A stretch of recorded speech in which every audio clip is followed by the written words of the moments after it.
An eye on the president's fundraising, R&R, golf, Martha's Vineyard. But in the meantime, while Hamas continues to fire rockets into Israel, well, some members of the mainstream media actually appear to be siding with the terrorists. Watch this.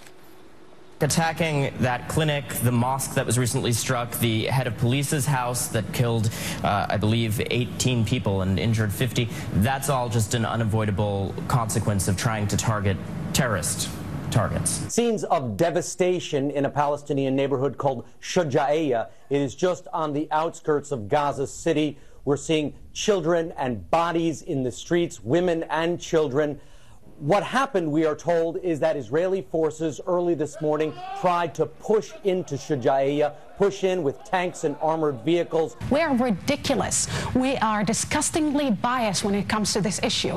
Look at how many airtime Netanyahu and his folks have on air on a daily basis. Andrea Mitchell and others. I never seen one Palestinian being interviewed on these same issues. 1/10 is giving to the Palestinian voice and 99% to the Israeli voice. And that's why the public opinion is pro-Israeli, which is the opposite in the rest of the world.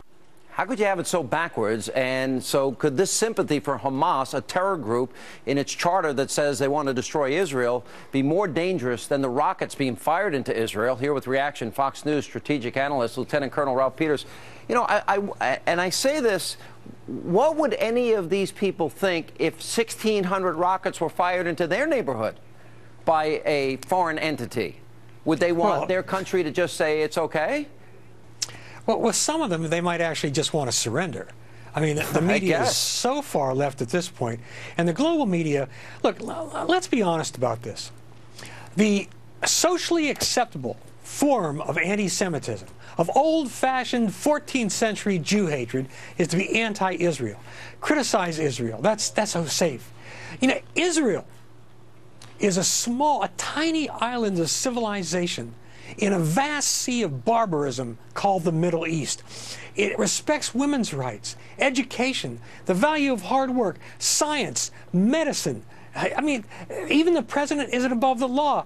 It's got a great court system. It's us.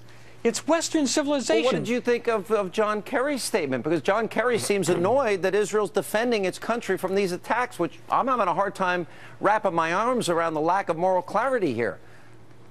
Well, John Kerry has again flown to the Middle East to rescue Hamas. I mean, it's just incredible to me. It's incredible to me, too. Stunning. I mean, Sean, how can people not see it? The truth, the fundamental reality is that Israel wants to live in peace with its neighbors and prosper. Its neighbors, most of them, want Israel destroyed and Jews dead. What is hard to understand? If Hamas possessed Israel's military capability, do you really think they would be engaging in pinpoint strikes and warning Jews to leave their homes? They would have leveled Tel Aviv. Never. I mean, Israel has the military power to wipe Gaza from the map, but they'd never do that.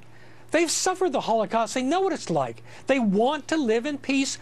Hamas could have stopped this conflict at any point by stopping the rockets. But Hamas knows it wins by trotting out dead children and using women and children as human shields, and it is cynical and brutal, and they are the villains of this peace. You know something? During the bombing of Britain, Britain responded by carpet bombing German cities.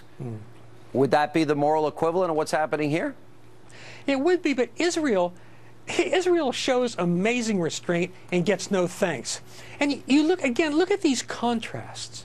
All these reporters who are breaking their own rules by showing these grisly pictures of Palestinian victims on television.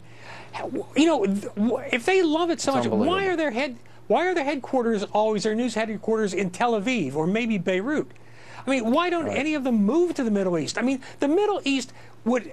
The Islamist movements would kill most of the academics who are defending them. They certainly wouldn't take very good care of the women who are defending them. Colonel, and Israel would. For God's sakes, Israel is us. Well said. Colonel, thank you for being with us. Coming up.